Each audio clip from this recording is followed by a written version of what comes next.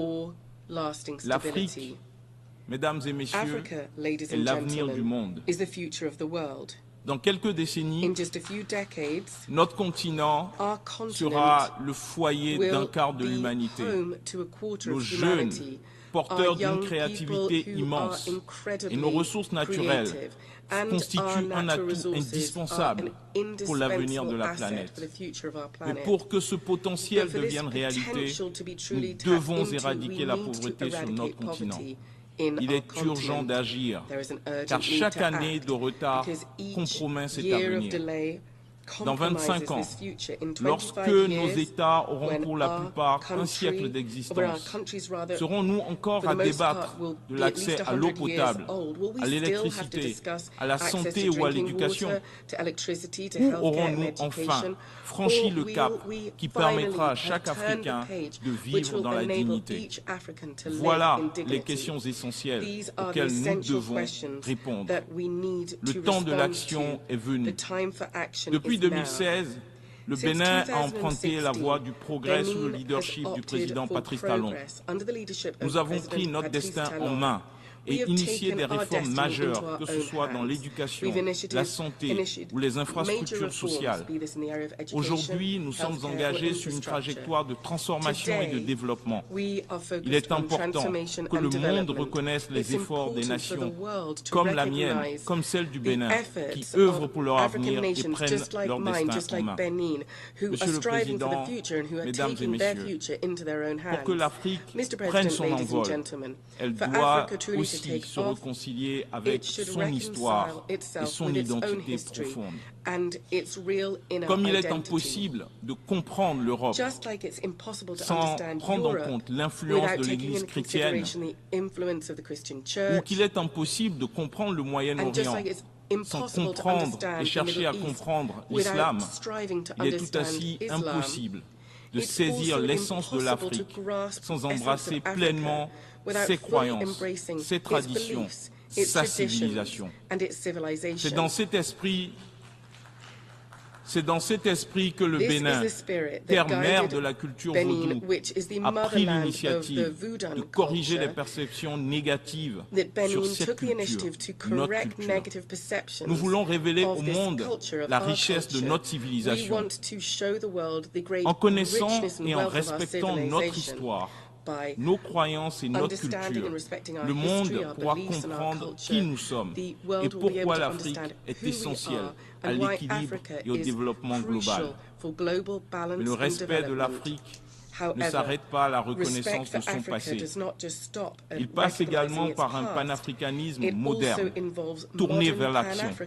Un panafricanisme engagé dans la réduction de la pauvreté, dans la construction d'un continent prospère, un panafricanisme qui va au-delà des mots et qui passe à l'action.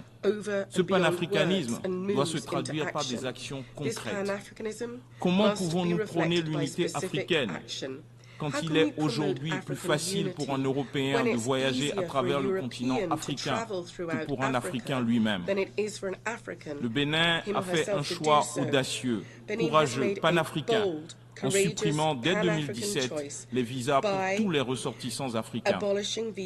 Ce geste n'est pas simplement symbolique, il reflète notre engagement à bâtir une Afrique où chaque Africain puisse se sentir chez lui, partout sur le continent. Monsieur le Président, Mesdames et Messieurs, plus que jamais, le respect de l'Afrique passe aussi par la reconnaissance de ses enfants dispersés à travers le monde.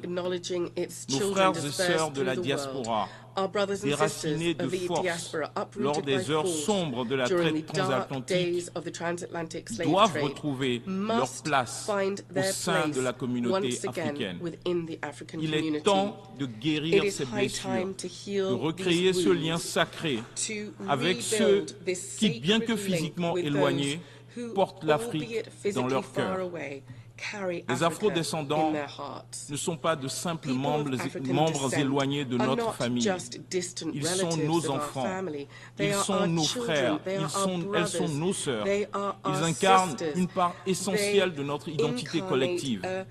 En reconnaissant leurs droits au retour, nous leur disons, vous n'avez jamais cessé d'appartenir à cette terre. L'Afrique est votre foyer et nous vous attendons les bras grands ouverts. 2024 marque la fin de la première décennie internationale des personnes d'origine africaine. À cette occasion, le Bénin a pris une mesure historique en adoptant à l'unanimité à l'Assemblée nationale une loi qui accorde la nationalité béninoise à tous les afro-descendants qui le souhaitent. Cet acte est bien plus qu'un simple geste symbolique. Il est une invitation à un avenir commun, un appel vibrant à l'unité et à la solidarité. Ensemble, Africains, Afro-descendants du continent et de la diaspora, nous relèverons les défis de demain. Ensemble, nous bâtirons une Afrique forte, prospère et respectée. Monsieur le Président, Mesdames et Messieurs, le Bénin est prêt à tracer la voie vers une Afrique unie, une Afrique dynamique et ouverte sur le monde, une Afrique qui se prend en charge, une Afrique engagée pour réaliser son avenir. Le siècle de l'Afrique est à portée de main. Il dépend de notre capacité à saisir cette opportunité, à bâtir une Afrique où chaque citoyen, qu'il soit né sur le continent ou qu'il fasse partie de la diaspora, joue un rôle clé dans notre naissance commune. Nous sommes prêts. Je vous remercie.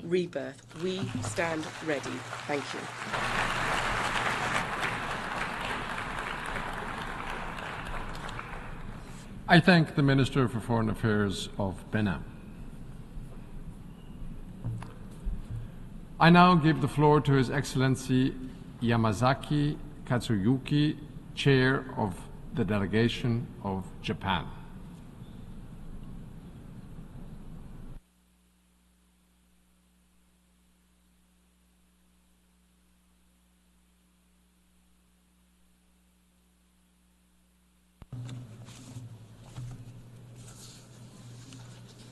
Mr. President, allow me to deliver this statement on behalf of the Prime Minister of Japan, Mr. Kishida Fumio.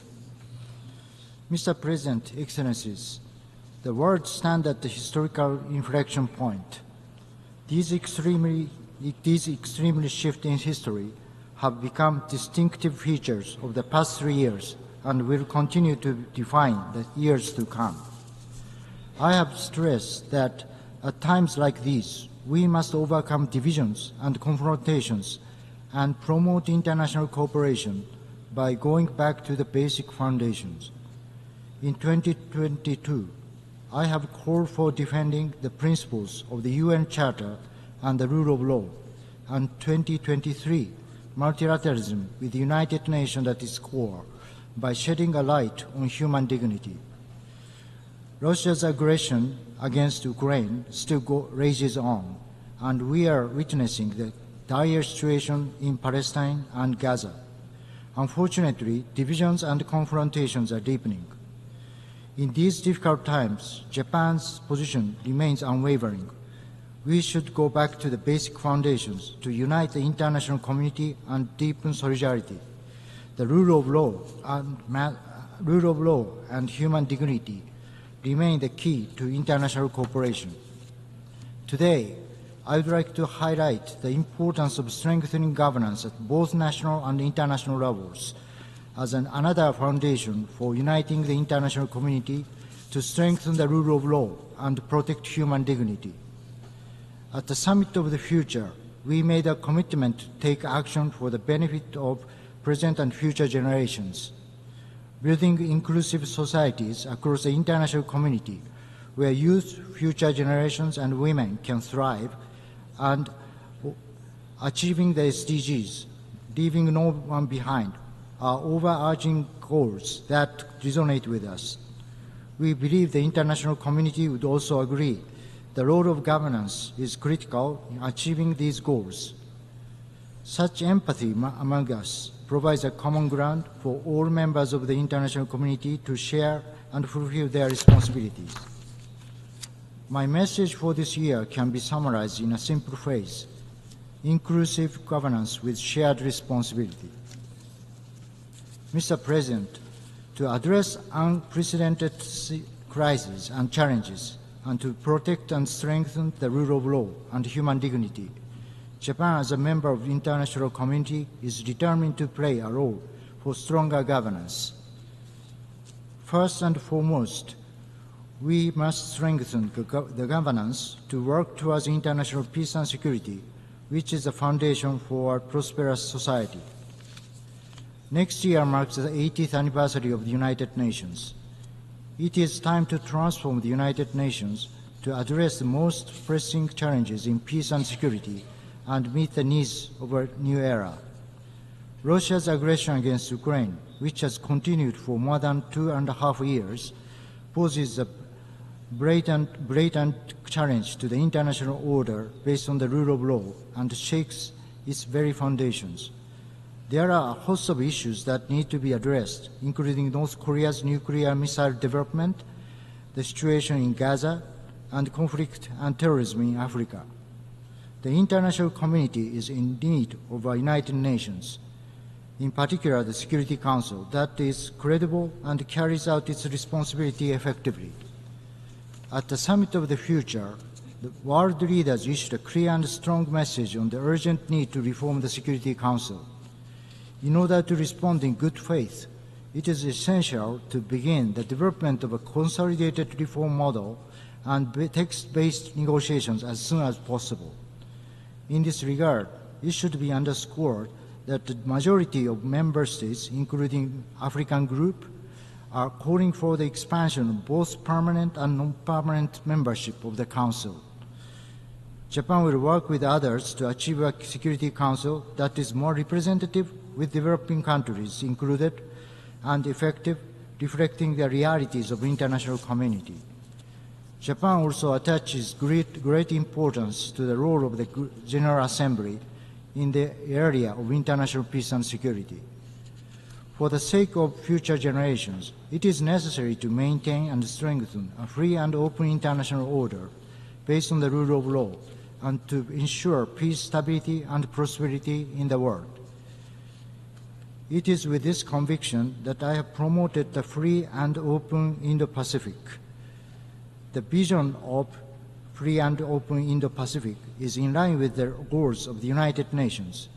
Japan will continue to expand our circle of partners who share this vision, and together we will address various challenges facing the international community in a spirit of cooperation. Strengthening domestic governance is also essential for international peace and security and prosperity.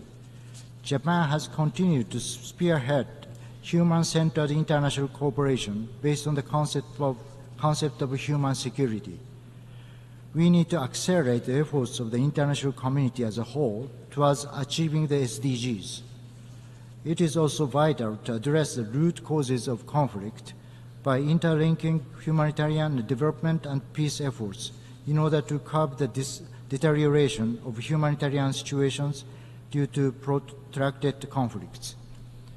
In March this year, during Japan's presidency of the Security Council, Japan held an open debate on peace building and conflict prevention. We should strengthen the functions of the Peace Building Commission, which has a unique convening power, and increase the cooperation with the Security Council to further promote the humanitarian development peace nexus. In promoting these initiatives, the perspectives of women, youth, and rural areas must be taken into account. The Women, Peace and Security (WPS) agenda seeks to achieve sustainable peace through women's participation and leadership in peace building and disaster recovery processes. When there is governance that enables women's active participation, the WPS agenda becomes even more meaningful. In order to build this type of inclusive society, it is important to nurture the future generation so that they can take a lead in various initiatives. To this end, Japan plans to launch a program to nurture the next generation of leaders in the field of gender. In order to achieve flexible, resilient future society that is rich in diversity and able to respond to new challenges, Japan will work on promoting youth, supporting research, and building networks for young researchers, and holding the forum for the next generation.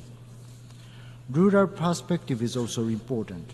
Japan is trying to utilize the remarkable technology of companies and rural areas including active and long-established companies and startups, to promote projects that can contribute to solving social issues and create a robust virtuous cycle in both the economies of rural areas and overseas. Domestic governance is the bedrock of sustainable development, as it underpins countries' ability to mobilize private investment and domestic financing.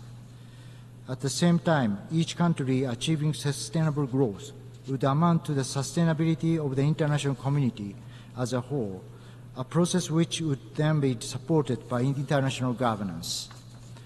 The focus should therefore be on governance at all levels. Second, we should all share the responsibility for responding to the new challenges facing the international community and work together with a new approach. I'd like to start by addressing the challenge of nuclear disarmament and non-proliferation, my lifelong work as a politician hailing from Hiroshima. Secretary General Guterres put this challenge as the very first recommendation in his new Agenda for Peace launched last year.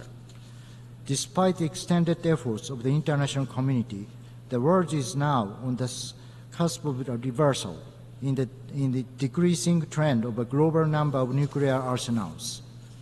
We must face up to the situation that nuclear weapons are once again becoming an apparent global risk due to changing geopolitical circumstances and deepening divisions and confrontations in the international community.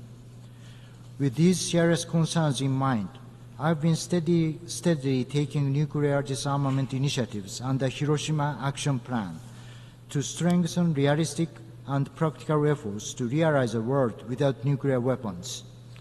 In March this year, as the President of the Security Council, Japan chairs the ministerial meeting of the Security Council on nuclear disarmament and non-proliferation. Following this effort, on the 23rd of this month, I hosted a high-level meeting to launch the Friends of FMCT here in New York. Next year marks 80 years since the atomic bombings of Hiroshima and Nagasaki. As the only country to have ever suffered atomic bombings during war, Japan will further strengthen efforts to promote accurate understanding on the realities of nuclear weapons use as a starting point for all nuclear disarmament measures. Japan will also act to further advance nuclear disarmament as we head toward the 2026 NPT Review Conference. Japan will also work even more closely with the international community towards the denuclearization of North Korea, including full implementation of relevant UN security resolutions. Japan will continue to seek to normalize its relationship with North Korea in accordance with the Japan DPRK Pyongyang Declaration, through comprehensively resolving outstanding issues of concern, such as abductions, nuclear and missile issues, as well as settlement of the unfortunate past. The rapid development of emerging technologies is bringing new challenges to disarmament and non-proliferation efforts. Focusing on the further development of emerging technologies, Japan intends to actively and constructively participate in international rulemaking on lethal autonomous weapon systems through balanced discussions taking into account humanitarian security perspectives so that a common understanding can be reached among the international community, including stakeholder states. In discussing new challenges, we must also include aspects of digital technologies, especially considering the Global Digital Compact was just adopted at the Summit of the Future. Digital technologies have the power to transform the future of the world, thereby making digital cooperation an essential part of protecting and enhancing human dignity. Among such digital technologies, there is an urgent need to establish international governance on artificial intelligence in order to maximize the opportunities brought by AI while mitigating its risks. Japan has been working through the Hiroshima AI process to achieve safe, secure, and trustworthy AI. We will continue to actively contribute to the discussions of AI at the United Nations. In tackling global issues, the evolution of multilateral development banks has emerged as a new issue. Japan will continue to further progress in the MDB evolution in a way that reflects the specificities of each institution and the discussions of their boards. Increasing lending capacity to developing countries through utilizing existing capital and private capital mobilization and addressing debt restructuring faced by those countries are also pressing issues. Transparent and fair development finance in line with international rules and standards is needed now more than ever. Climate change is a common challenge to all humankind and a critical issue that the international community collectively needs to address. Japan has identified climate change as the greatest challenge that needs to be overcome by bringing about a new form of capitalism. We are steadily taking actions and are on track to achieve net zero emissions by 2050. It is important that all countries come together to achieve the common goal of net zero through various pathways that are compatible with economic growth and energy security. As an initiative to embody these areas, Japan has proposed the concept of Asia Zero Emission Community. We are working with other Asian countries to simultaneously achieve decarbonization, economic growth, and energy security in the region. What I would like to highlight this year is the importance of inclusive governance upheld by shared responsibility. This requires solidarity among diverse countries. At last year's G7 Hiroshima Summit, I set the strengthening of engagement with partners beyond G7 as one of the pillars of the summit. Since then, Japan has been supporting stronger domestic governance in developing countries to protect human dignity through the exchanging of opinions with ASEAN, India, Pacific countries, as well as with Latin American countries, including Brazil, which holds the G20 presidency this year. Africa is a region that is experiencing dynamic growth, supported by a young generation population, and the fruits of its efforts to strengthen their inclusive governance. At the same time, Africa continues to face challenges related to human dignity, such as poverty, job creation, and fragile economic and social infrastructures, as well as challenges related to peace and stability, such as conflict, terrorism, and refugees and displaced persons. Strengthening governance is important as a lever for change to achieve peace, stability, and sustainable development. Investing in human resources and mobilizing domestic and international resources for this purpose are essential for economic transformation that leads to growth. As a long-standing partner of Africa, Japan has been supporting the strengthening of ecosystems and governance conducive to domestic and international resource mobilization, including through assistance for fiscal management and trade facilitation. Japan has also supported the elections to consolidate and strengthen democracy and assisted in the capacity building of administrative and judicial personnel. Furthermore, we have promoted the international community dialogue to foster a shared future encouraged by participation of citizens, including youth and women, in the political and construction process and supported the strengthening their livelihoods. Next year, we will host TICAD 9 in Yokohama. Together with our African friends and the United Nations, we will find innovative solutions to Africa's and global challenges. As a part of these efforts, Japan will consider further preferential measures in light of the WTO decision so that the least developed countries can achieve smooth and sustainable development and their graduation from the LDC category. Mr. President, at this year's UN General Assembly, let us all look towards the same vision for our future and join forces to strengthen governance across the international community. Let us work together for inclusive society where the rule of law and human dignity are upheld. The United Nations has an important role to play, and the international community is counting on it to fulfill its mandate.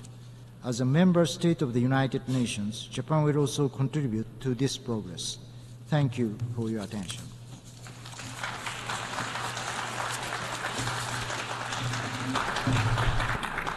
I thank the chair of the delegation of Japan. Colleagues, we've heard the last speaker in the general debate for this evening, but before you can all escape and enjoy your Saturday night, the exercise of the right of reply has been requested. May I remind members that statements in the exercise of the right of reply are limited to 10 minutes for the first intervention and to 5 minutes for the second intervention, and should be made by delegations from their seats. The next speaker exercising the right of reply is Ecuador. You have the floor. Gracias, señor presidente. Mi delegación hace uso del derecho de réplica respecto a la intervención efectuada por la secretaria de Relaciones Exteriores del actual gobierno de México, señora Alicia Bárcenas, en torno al incidente ocurrido en la Embajada de México en Quito el 5 de abril del 2024. El Ecuador es un país respetuoso del derecho internacional y de los principios y valores contenidos en la Carta de las Naciones Unidas, que eso no quepa duda. En su intervención, la secretaria de Relaciones Exteriores del Gobierno de México omitió mencionar que este incidente es objeto de un proceso ante la Corte Internacional de Justicia en el que la Corte, acogiendo las garantías ofrecidas por el Ecuador, desestimó la solicitud de medidas provisionales solicitadas por México. Se dijeron verdades a medias.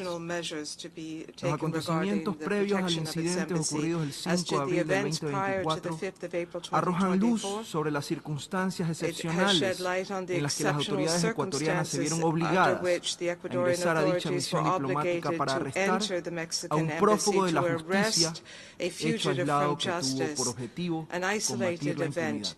Hay que decir, el actual gobierno de México permitió que un ciudadano ecuatoriano, con 2 sentencias judiciales penales en firme por delitos de asociación ilícita y cohecho, y procesos penales adicionales, incluido uno por violencia de género, ingrese y permanezca en su embajada en Quito, en calidad de huésped. El actual gobierno mexicano, a pesar de los múltiples esfuerzos diplomáticos del Ecuador, no entregó a este ciudadano prófugo de la justicia a las autoridades ecuatorianas como era su obligación y posteriormente, de manera ilegal, le concedió asilo político. Al proceder de esta manera, el actual gobierno de México incumplió sus obligaciones al amparo de las convenciones internacionales de asilo político de 1933 y de asilo diplomático de 1954, que establecen claramente que no es lícito conceder asilo a personas condenadas o procesadas por delitos comunes y por tribunales ordinarios competentes, como era el caso. El gobierno de México violó también la Convención de Viena sobre Relaciones Diplomáticas, que impone la obligación de respetar las leyes y reglamentos del Estado receptor, la obligación de no inmiscuirse en asuntos internos del Estado receptor y de no usar los locales de la misión diplomática de manera incompatible con su función.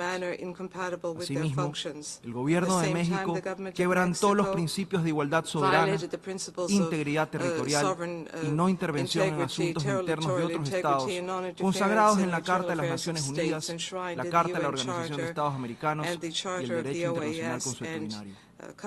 El gobierno de México violó además su obligación de cooperar en asuntos de anticorrupción de conformidad con la Convención Interamericana contra la Corrupción de 1996 y la Convención de las Naciones Unidas contra la Corrupción del 2003.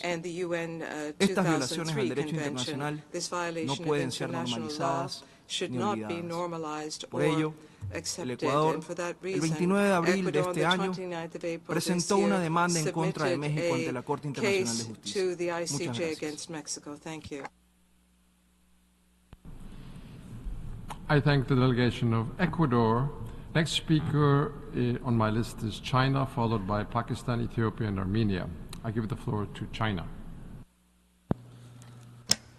Mr. President, in response to yesterday's statement by Australia and today's statement by the Philippines, China exercises its right of reply. China always believes that the United Nations is not the appropriate place for discussing the South China Sea issue. However, it is necessary for us to make a solemn response. Given that erroneous remarks has been made, the South China Sea arbitration was unilaterally initiated by the Philippines, which violated the principle of state consent and contravenes international law, including UNCLOS, and the tribunal exceeded its authority and made unjust a ruling, and the award is illegal and invalid. China does not accept or recognize the ruling, nor does it accept any claims or actions based on that. China's territorial sovereignty and maritime rights and interests in the South China Sea are not affected by the ruling under any circumstances. China has indisputable sovereignty over the South China Sea islands and their adjacent waters, and a sovereign right and jurisdiction over the relevant waters. China's regular patrols, law enforcement, and production activities in waters under its jurisdiction are compliant with international law, including UNCLOS. The recent escalation of the South China Sea issue between China and the Philippines is entirely the responsibility of the Philippines. China will continue to resolve the disputes in the South China Sea through negotiations and consultations with directly concerned parties, including the Philippines. On the basis of respecting facts and in accordance with international law, China will also continue to work with ASEAN countries to safeguard peace and stability in the South China Sea. Thank you. Thank you. I now call on the representative of Pakistan.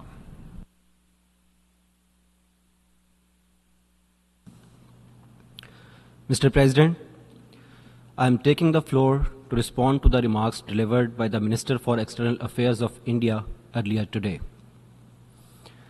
It is most ironic that India, which is committing the worst form of state terrorism in occupied Jammu and Kashmir, while also actively engaging in sponsoring terrorism abroad, is portraying itself as the victim.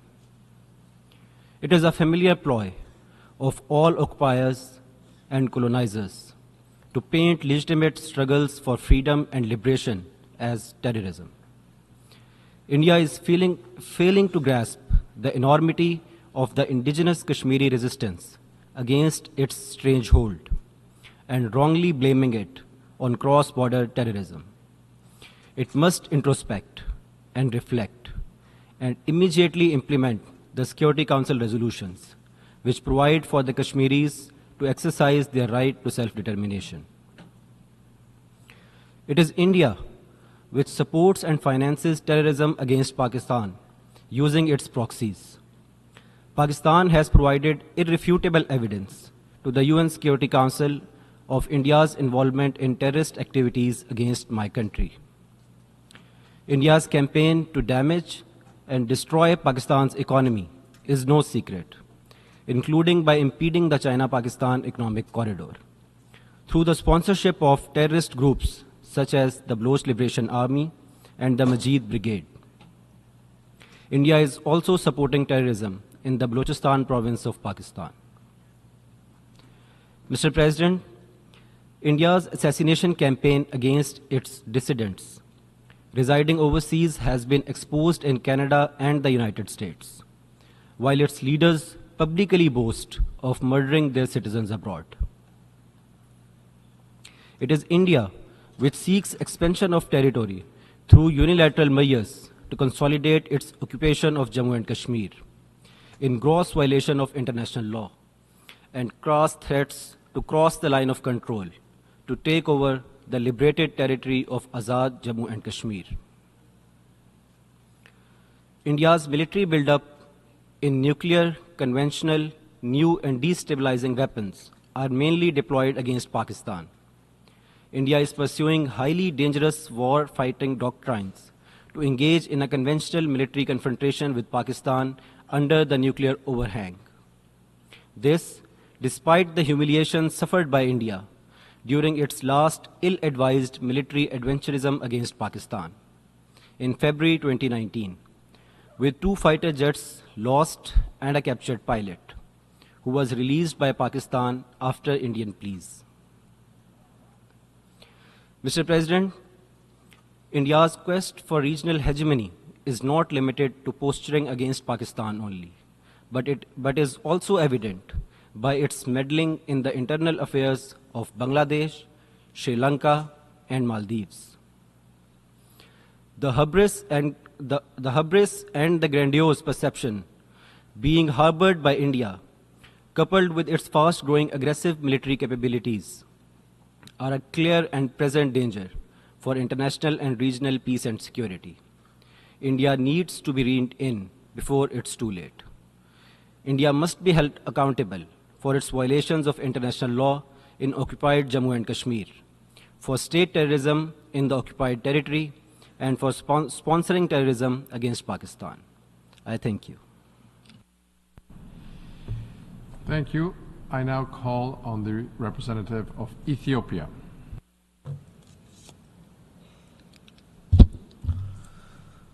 Mr. President, I take the floor in the exercise of right of reply against a statement delivered by a representative of Egypt against my country, Ethiopia. The extensive statement by Egypt's representative can be summarized in short as categorically rejection of our efforts to ensure dignified life to our people. While we share no border, Ethiopia is linked with Egypt through the Nile. We believe Nile is a solemn nexus between our countries that ought to create shared peace and prosperity to the people of our sisterly countries. It's never Ethiopia's intention or conduct to create tension and hostility towards Egypt. The Speaker, as stated from his statement, had made it clear to this Assembly Egypt's position against the universally accepted principle of permanent sovereignty of states over their natural resource and their right to use it for the benefit of their people. The people of Ethiopia, using their own finances, built the Grand Ethiopian Renaissance Dam. The dam is built over the river Abai, which, as correctly explained by the representative of Egypt, is a tributary to the river Nile. It is bringing light to millions of Ethiopians deprived of such basic necessity. It is bringing integration to our region through energy, trade, and connectivity.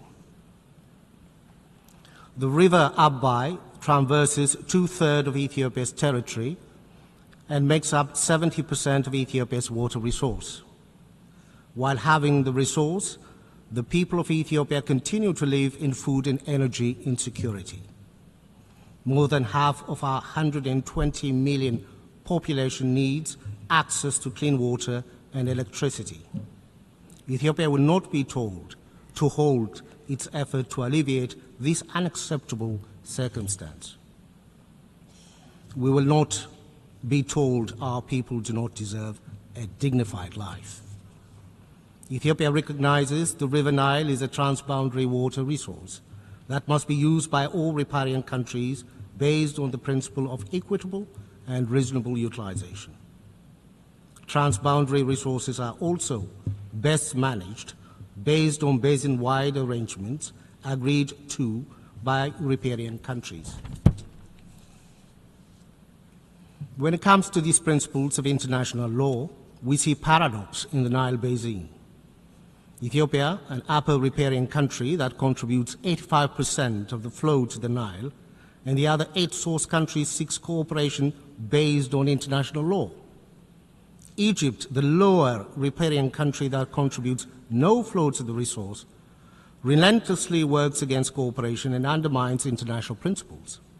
It advocates for monopoly based on colonial era arrangements, seeks a veto over the water development efforts of the countries that originate the water.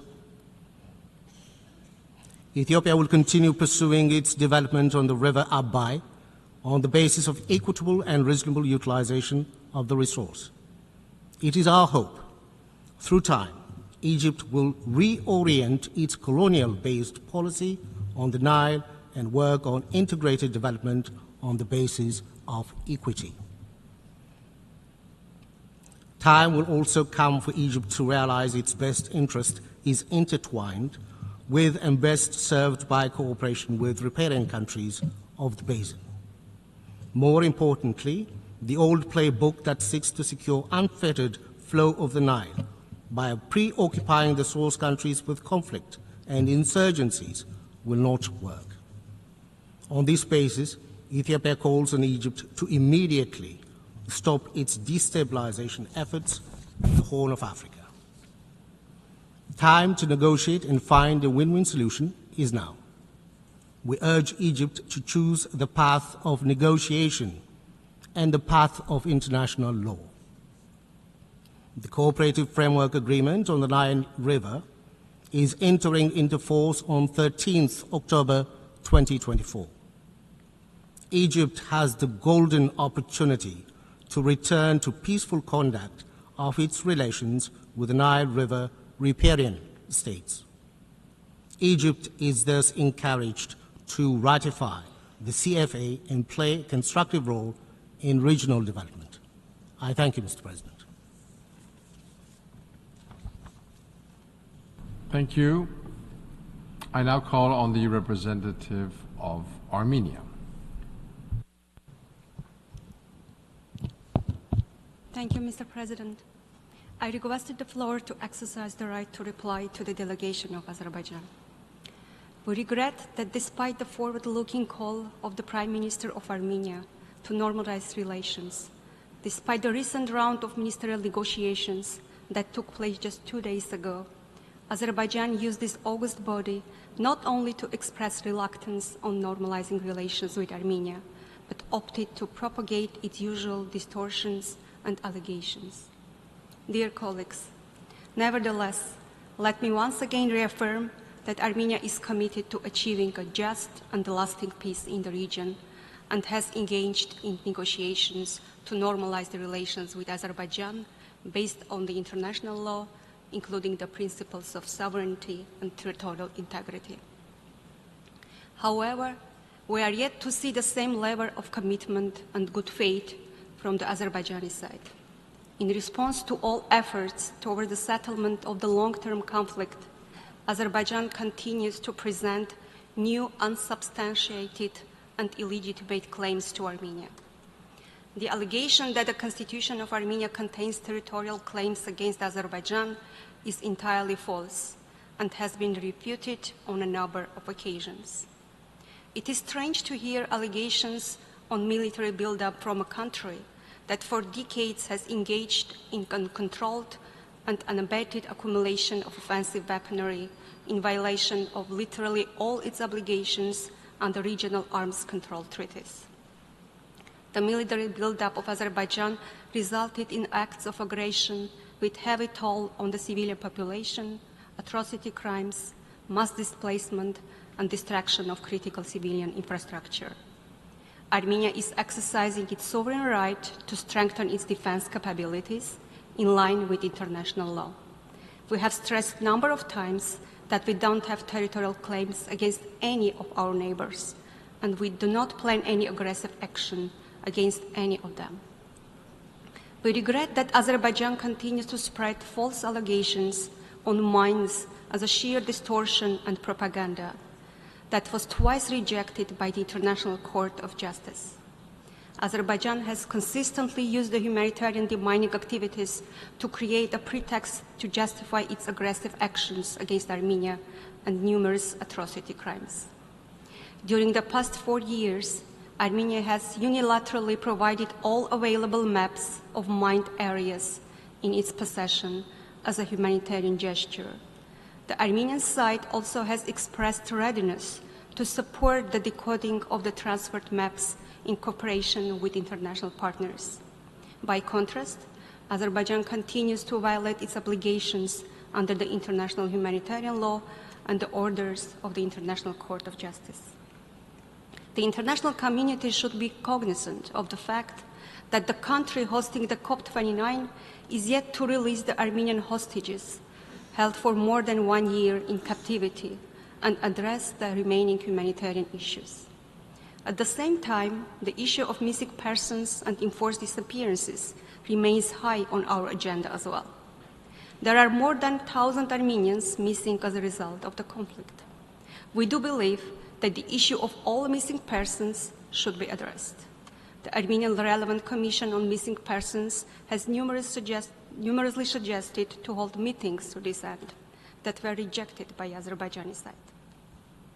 We call on Azerbaijan to abide by its illegal obligations under the international law and international humanitarian law, to release all the Armenian hostages held for more than 1 year in captivity, and to create a conducive environment for long-lasting regional peace and cooperation.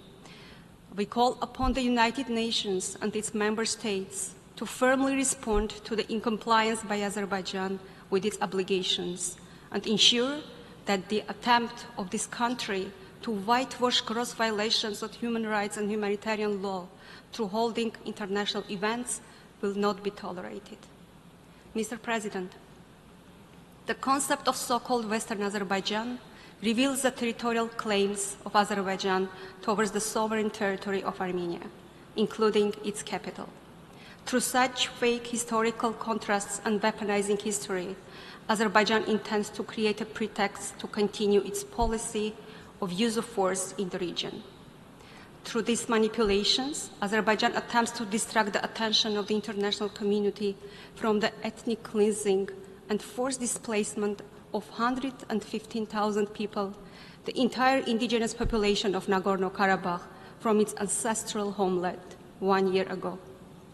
Interestingly, Azerbaijani minister failed to mention that Azerbaijanis who left Armenia during the collapse of the Soviet Union did it voluntarily. Furthermore, they received compensations in comparison to 360,000 Armenians who were forced to leave their homes and property as a result of state-orchestrated pogroms in Baku, Sumgait, Kiroabad, and other cities of Azerbaijan. The baseless claims regarding cultural heritage are an attempt to divert attention from the destruction, desecration, appropriation of millennia-old Armenian cultural heritage and acts of vandalism committed by Azerbaijan in Nagorno-Karabakh and prior to that in Nakhichevan. The delegation of Azerbaijan needs to be reminded that the International Court of Justice, in a legally binding order issued on 7 December 2021, mandated Azerbaijan to, and I quote, take all necessary measures to prevent and punish acts of vandalism and desecration towards Armenian cultural heritage, including churches and other places of worship, monuments, landmarks, cemeteries, and artifacts. End of the quote. Till now, Azerbaijan continues to deny the deployment of a UNESCO mission to conduct an inventory of the cultural property in Nagorno-Karabakh in an attempt to hide its state-led campaign of systemic destruction of the historic Armenian legacy of Nagorno-Karabakh, following the ethnic cleansing and forced displacement of its entire indigenous population. And I thank you, Mr. President. Thank you. I now call on the representative of the Philippines. Thank you, Mr. President. I wish to refer to the statement of a delegation referring to the South China Sea arbitration. We recall July 12, 2016, as the day that affirmed to the community of nations that the rule of law prevails and that stability, peace, and progress can only be attained when founded on a rules-based legal order on the oceans, as it should be everywhere else. The award and the United Nations Convention on the Law of the Sea, or UNCLOS, are the twin anchors of the Philippines' policy and actions on the West Philippine Sea. UNCLOS sets out the legal framework within which all activities in the oceans and seas must be carried out. There is no recourse to general international law on matters comprehensively covered by the UNCLOS. Compliance with UNCLOS, which represents a delicate balance of the rights and obligations of all states parties in its entirety, is key to ensuring global and regional peace and the fair and sustainable use of the oceans. The award and affirmation of UNCLOS dispute resolution mechanisms not only sets reason and right in the South China Sea, but is an inspiration for how matters should be considered through reason and right by states facing similarly challenging circumstances. it authoritatively ruled that the claim of historic rights to resources within the sea areas falling within the 9-dash line had no basis in law and is without legal effect. It upheld the Philippines' sovereign rights and jurisdiction in its exclusive economic zone. It affirmed that certain actions within the Philippines EEZ violated the Philippines' sovereign rights and were thus unlawful, that large-scale reclamation and construction of artificial islands caused severe environmental harm in violation of international conventions, that the large-scale harvesting of endangered marine species damaged the marine ecosystem, and that actions taken since the commencement of the arbitration had aggravated the disputes. These findings are no longer within the reach of denial and rebuttal, and are conclusive, and they are indisputable. Mr. President, the award is final. We firmly reject attempts to undermine it, nay, even erase it from law, history, and our collective memories. At the same time, we welcome the support of countries for the award. The award benefits the world across the board. We do not see it as directed at any other country, near or far. We see it as it should be seen, as favoring all which are similarly situated by clarifying definitively a legal situation beyond the reach of arms to change. It puts this aspect of international law beyond the limit of prescription. And so we say once again, the present that we need and the future that we want is a peaceful South China Sea. The Philippines is committed to do this for as long as it exists. Thank you, Mr. President. Thank you. I call on the representative of Azerbaijan. Thank you, Mr. Chairman. In its speech at this general debate, the delegation of Armenia pointed out that the principle of mutual recognition by their country and Azerbaijan of territorial integrity and inviolability of borders is a fundamental factor for establishing peace. However, we have heard no apology from Armenia for its persistent denial of this very principle for 30 years, as a result of which tens of thousands of people lost their lives. The genocide in Khojaly and numerous other atrocities were committed against the Azerbaijani civilians. More than 1 million Azerbaijanis were expelled from their homes and deprived of their property. And thousands of cities, towns, and villages in my country, not in Armenia, were plundered and razed to the ground. Indeed, it is ironic to hear accusations from Armenia, which violated every norm and principle of international law, and whose agenda throughout the past conflict was to rid the formerly occupied territories of their Azerbaijani inhabitants by force, to prevent their return and to replace them with ethnic Armenians, thereby seeking to colonize these territories by changing their demography and character. The international community condemned these actions, qualifying them as amounting to ethnic cleansing and a scorched earth policy. The counter-offensive operation and the local counter-terrorism measures carried out by Azerbaijan in the fall of 2020 and in September last year, respectively, put an end to the unlawful occupation of its territories and ensured the restoration of my country's sovereignty and territorial integrity. Azerbaijan fought not against a fictitious entity of civilian residents, as Armenia falsely claims, but against the regular armed forces of Armenia, as well as terrorist and mercenary groups under its command and control deployed in the then occupied territories of Azerbaijan. the common in all actions that Azerbaijan was compelled to take in response to Armenia's repeated unlawful use of force was their compliance with international law, the UN Charter, and the relevant resolutions of the Security Council. As to the residents who decided to migrate to Armenia or other countries, it was their choice, although Azerbaijan, by all available means, encouraged them to stay.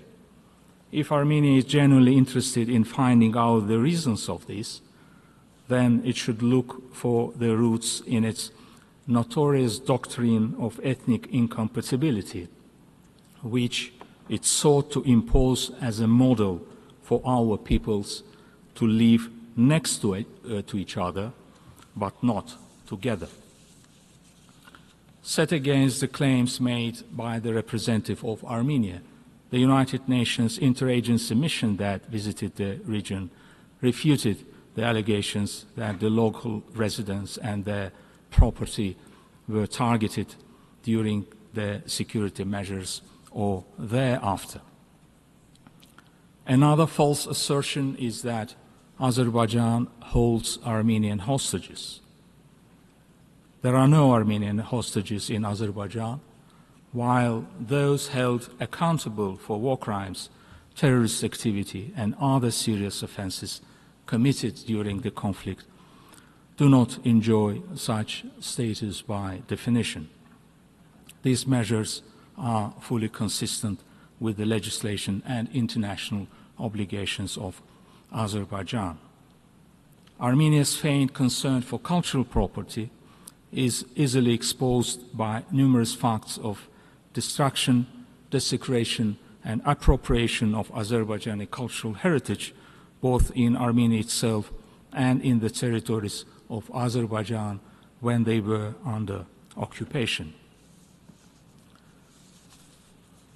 Armenia's allegations about Azerbaijan's territorial claims against Armenia are equally groundless, as they totally ignore the simple fact that despite the ruinous consequences of the aggression, occupation, and mass atrocities endured by the people of my country, it was Azerbaijan that extended the hand of peace and initiated the process of normalizing relations with Armenia based on mutual recognition and respect for each other's sovereignty and territorial integrity. It is due to Azerbaijan's determined and consistent efforts that significant progress has been made in the bilateral negotiations on the draft peace agreement and the delimitation of the border between the two states over the past 4 years. The return of Azerbaijanis to their historical homeland in Armenia is a human right, not territorial claim. Mr. Chairman, with the end of the conflict, the historical opportunity has indeed emerged for a long-awaited peace in our region. However, the challenges remain. During this high-level week, we have once again witnessed Armenia's refusal to take practical steps at the national level to root out territorial claims from a number of its legal and political acts, and especially from its constitution, which laid the basis for the sustained denial of the principle of the inviolability of borders and ultimately underpinned the aggression against Azerbaijan in the past, and which constitute the main obstacle to the normalization of interstate relations today. While the delegation of Armenia is of the view that there are no territorial claims against Azerbaijan in their constitution, the same constitution, however, proclaims that the declaration of independence of Armenia, which is based on the earlier act of annexation of part of the territory of Azerbaijan, enshrines the fundamental principles of the Armenian statehood and the nation-wide objectives. If this is not a territorial claim, then what is it? Consequently, what Armenia is required to do as the main prerequisite for signing a viable and sustainable peace agreement is to bring its rhetoric about territorial integrity and inviolability of borders in conformity with genuine respect for these principles in its policies, practice, and laws, including, in the first place, by prior modification of its constitution. The unacceptable comments just made by the representative of Armenia, along with the ongoing anti-Azerbaijan smear campaign, including through some third countries, pseudo-experts, lobbyists, diaspora, and NGOs aligned with shared xenophobic aspirations, clearly contradict Armenia's statements about its interests in creating an environment conducive to moving the peace process forward. Therefore, Armenia must demonstrate not only in words, but mainly in real deeds, that it is genuinely committed to international law and the peace agenda. Peace is indeed within reach. However, for this to happen, there is a pressing need to address the remaining issues responsibly and to legally ensure that a return to the past of irredentism and aggression is excluded forever. I thank you. Thank you. I give now the floor to the representative of China for a second intervention. Thank you, Mr. President. In response to the statement made by the delegate of the Philippines, China is compelled to make another response.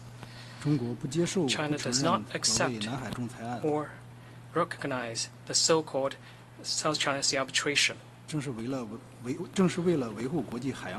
This is precisely for the preservation of the rule of law, of the international maritime rule of law.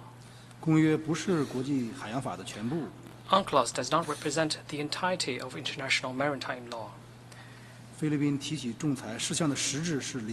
arbitration initiated by the Philippines boils down to the issue of territorial claims, which are not subject to regulation by the UNCLOS. The so-called arbitration award contains many grave fallacies with regard to issues such as historical rights, the outlying archipelago of continental states, as well as the regime of islands. For example, according to the ruling, the biggest island in Nansha Qundao, the Taiping Dao, has been characterized as a rock. Such a fallacious ruling seriously undermines the credibility of the dispute resolution mechanism under the UNCLOS. If this argument, as contained in the ruling, has been accepted, then many countries' islands will become rocks and therefore are not entitled to full maritime rights. China's position is based on the maintenance of China's territorial rights and maritime interests and rights. It is also driven by the conviction that it is necessary to maintain the integrity and authority of the UNCLOS, prevent the UNCLOS from being abused, and prevent the international law being undermined. Thank you, Mr. President. Thank you. I now call on the representative of the Philippines for the second intervention. Thank you, Mr. President. With respect to the earlier intervention made, allow me to reaffirm. The 2016 South China Sea arbitration is a testament to the Philippines' unwavering commitment to the rule of law and the peaceful settlement of disputes. Over the years, the Philippines has continued to demonstrate this commitment to peace even in the face of the unlawful actions which have caused serious incidents in the South China Sea, without ever diminishing our resolve to protect and promote our people's interests and the full and responsible enjoyment of our legally settled maritime entitlements and its accompanying rights and jurisdictions. This determination has only been strengthened by the broadening affirmation of the legal value of the award as a positive and legitimate source of international law. We are encouraged by the expressions of support made by other states that confirm the final and binding status of the award, including the G7's consistent reaffirmation that it is a significant milestone and a useful basis for the peaceful management of and resolution of differences at sea. Thank you, Mr. President. Thank you, colleagues. That was the last statement in the exercise of the right of reply. We will continue the general debate on Monday, 30th of September at 9 a.m. in this hall. Have a good evening. This meeting is adjourned.